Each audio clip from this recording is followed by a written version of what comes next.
canceled the meeting with President Putin.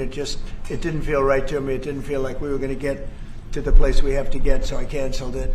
But we'll do it in the future. But next week we'll be with many of you in those locations that I told you. Then it's back to Washington.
Mr. President, that the sanctions that you're announcing today will push Putin to the... I don't know that they will. I think that they'll certainly have an impact. They're massive sanctions. It's sanctions on oil.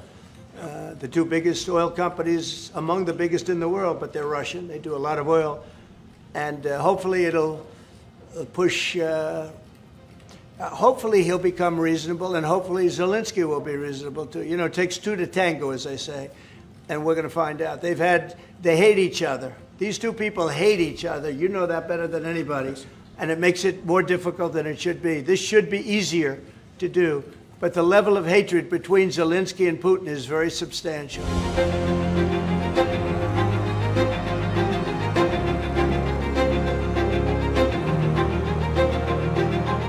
I want to bring in live now CNN's Kristen Holmes. Kristen, thanks so much for giving us your time once again. Is that right? Is the White House press corps waiting to hear from NATO ask him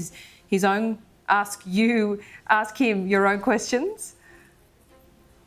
Yes, he's going to come to the stakeout location, or at least we believe he is, after he does a series of interviews with networks. He was just on Fox, and he'll do a round with CNN as well, and then he's likely to talk to reporters afterwards. Interesting. Okay, so what was the takeout from that meeting? Of course, Trump has walked back this threat of tomahawks, have US sanctions, but I also thought it was interesting that he, he talked about Xi Jinping and the role he might play.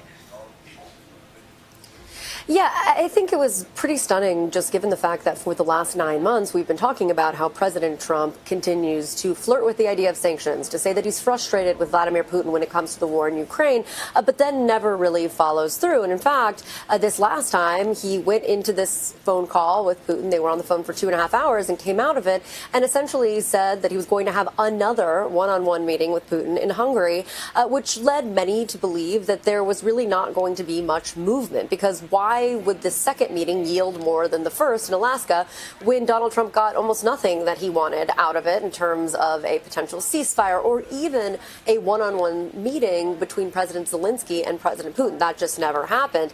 Now, over the last couple of days, we've seen a complete role reversal here. First, it started with Secretary of State Marco Rubio and Sergei Lavrov. They were scheduled to meet this week. After a phone call on Monday, they determined that they would no longer be meeting, which sent the entire later meeting between Putin and Trump into a question. Then we saw President Trump today saying that he had, in fact, canceled that meeting because he didn't feel like the time was right. He didn't feel right about having that meeting with Vladimir Putin. And then having the Treasury Department actually impose sanctions on two major oil companies in Russia. Again, just a reminder, we have spent 9 months talking about how President Trump walks just up to the line and then decides not to do anything when it comes to Russia or Vladimir Putin. He and his team say over and over again, well, it's not good for negotiating. We don't want to put sanctions on and then have that not help with any kind of getting to a ceasefire deal or getting to a deal in Ukraine. Clearly here, his team and he have gone past that point. And we even heard President Trump saying today at one point that he believes that Putin wants the war to end, but also says every time he talks to Putin, he says one thing, they have a good conversation, and then Putin turns around and doesn't do anything he says he's going to do. So this is a clear escalation when it comes to President Trump and Russia in this part of the war in Ukraine.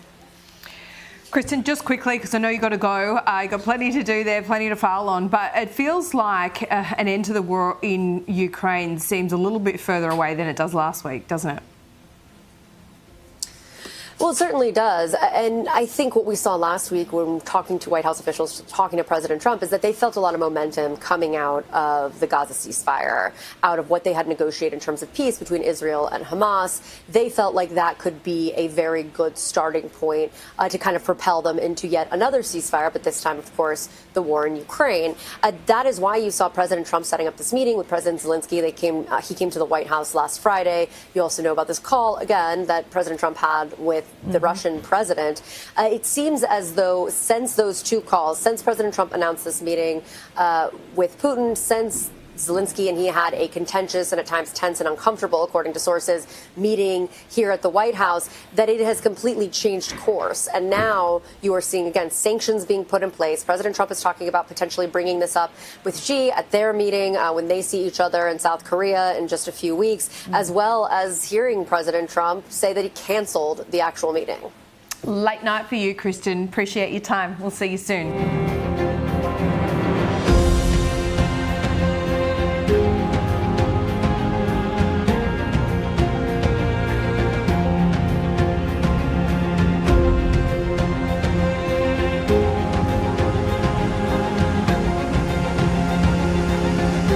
Donald Trump's planned summit with Putin is on ice indefinitely after Moscow rejected an immediate ceasefire in Ukraine. This is a blow to the president's efforts to end the war quickly off the back of his success in the Middle East.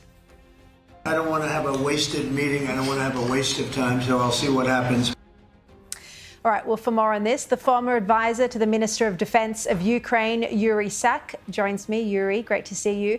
So why did Trump choose, do you think, at least at this point in time, to not have the meeting with Putin? Good day, Shari. I think the reasons for Donald Trump's approach are quite obvious. He doesn't want to be, as he himself said, he doesn't want to be messed around by Putin. I mean, he did say before that he will not be, but we are seeing exactly that. We're seeing that Putin is tapping Donald Trump along, and he's lying into his face or into his earpiece when they speak on the phone. And of course, Donald Trump doesn't want to have another summit like the one he had in Alaska in Anchorage, because that resulted in nothing. And he doesn't want to be in that same situation again, where he will be criticized for the lack of progress, both by his own compatriots as well as by the onlookers from the outside, the United States of America. So the reports are that Putin is unwilling to consider any concessions. Russia is still demanding the eastern Donbass region. Is this the key sticking block? Does it come down to territory? Well, that is, Shari, a very important point to understand. For Putin, it's not about territory. It's not about square kilometers. For Putin, it is about destroying Ukraine as an independent state. This is why we call it among ourselves, this is the freedom war. It's not just for territories, it's for values, it's for our existence. And that's why the positions of the Kremlin and the rest of the civilized world are irreconcilable, because whatever we will offer Putin, that will never be enough.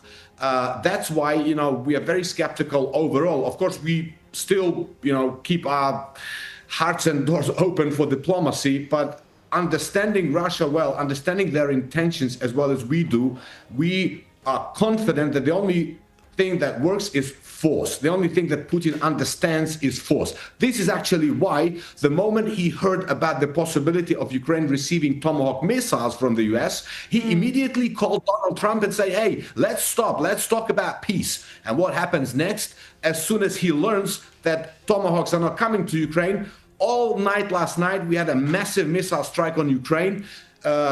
People killed around Ukraine, just outside of Kyiv, a young family, one 6-month-old girl and one 12-year-old girl killed in their home, in their beds. So sorry to hear it, Yuri. That's what it is. Putin is an indicted war criminal with no intention for peace. You know, Donald Trump wants to end the war. We want to end the war. Putin wants to end Ukraine, and we must not allow that to happen. We will not allow that to happen. Yeah, really, really strong words there. And, you know, that doesn't get as much media coverage, but this war has been raging for much longer than the Middle East and very difficult on the people of Ukraine. Yuri, appreciate your time. Thank you very much.